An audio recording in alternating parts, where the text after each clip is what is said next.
Kapag galit ka sa droga, ang sabi nila, magbantag ka. Mga yan, pakinggan natin to si si General Macanas, mga kababayan.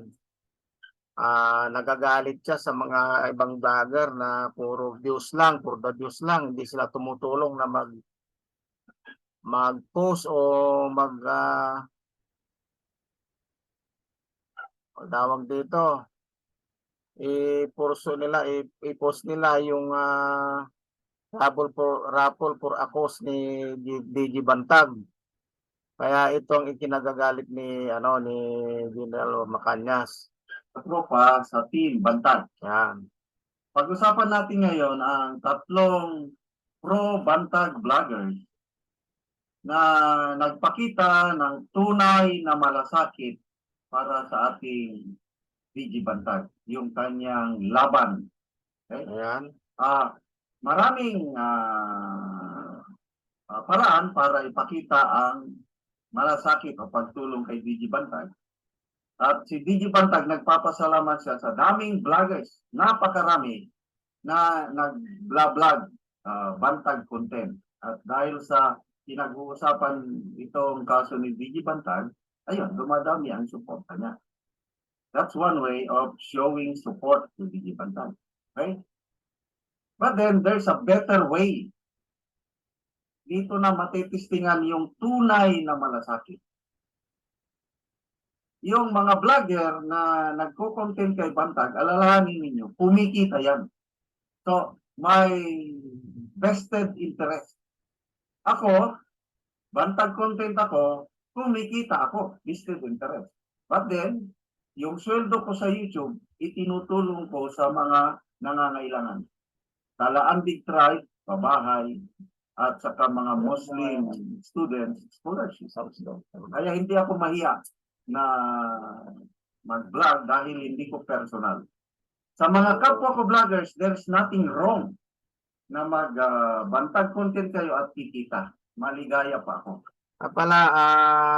General, itong sabihin ko lang ito sa mga viewers natin na kung gusto nila mag-avail nitong itong ticket nitong raffle na to, pwede naman akong i-message diyan. Mayroon akong link diyan sa ilalim sa Mindo si Sir Gambo. Yan ang page ko eh. Nandoon yung aking number. Pag click nila, nandoon kagad. O kaya makipag-coordinate na lang kay BMR kasi si BMR kasi sanggandikit natin yan. Kaya pumapayag ako ng aking mga bantag content, ginagamit din ng iba, basta dagdagan ng reaction para kikita. But then ang masama, ito na, kung sa ngayon kasi nangangailangan ng tulong ang ating DG Bantag. Ngayon na nangangailangan siya ng tulong at hindi ka man lang tumulong, there is something wrong sa motibo mo bilang vlogger. Lumalabas na kinokontent nyo lang si DG Bantag dahil maraming nanonood, nagkaka-views, nagkakapera. Yung iba naman, General, parang nahiya sila na mag-endorse sila ng ganyan na raffle. Parang ganun. Yung iba parang kinahihiya.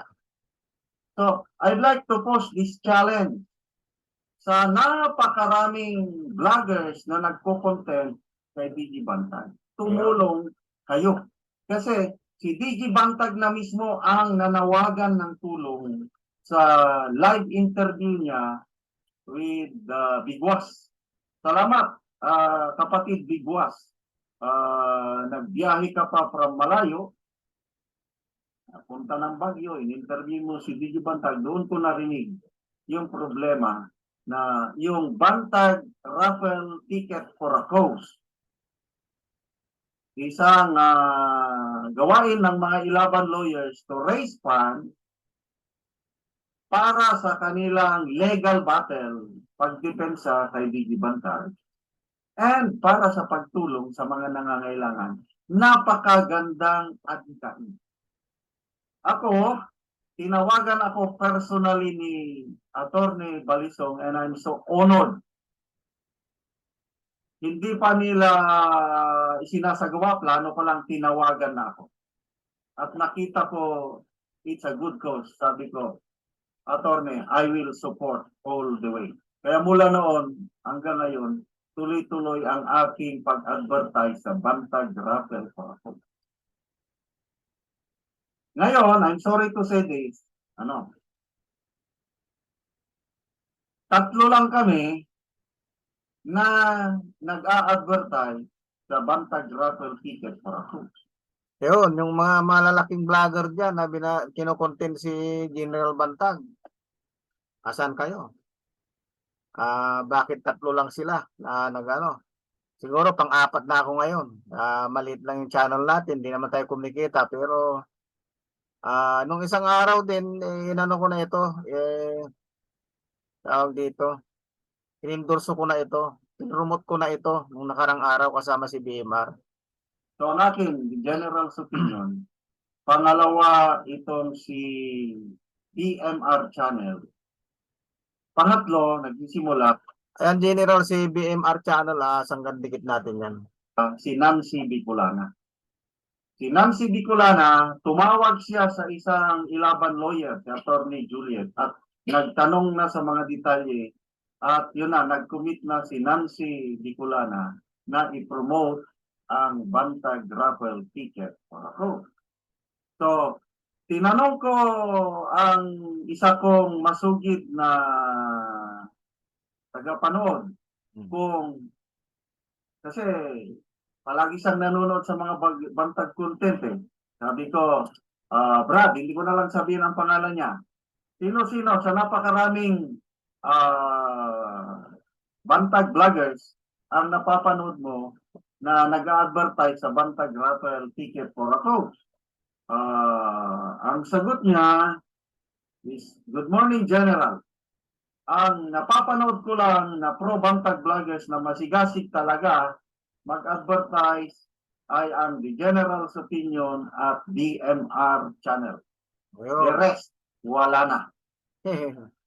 So, tinanong ko siya, how about yung mga big-time vloggers? Ayun, nagulat nga ako yung mga big time, hindi malang nababanggit yan. Hindi ko muna babanggitin. Basta, ang daming vloggers na halos araw-araw may bantag content sila. Tinanong ko, how about ang mga vloggers na ito? Naririnig mo ba sila? Napapanood na nag-advertise? Ang sagot niya, wala, Sir General. Never nilang gina-mention or gina-advertise ang Bantag Raffle ticket for ako.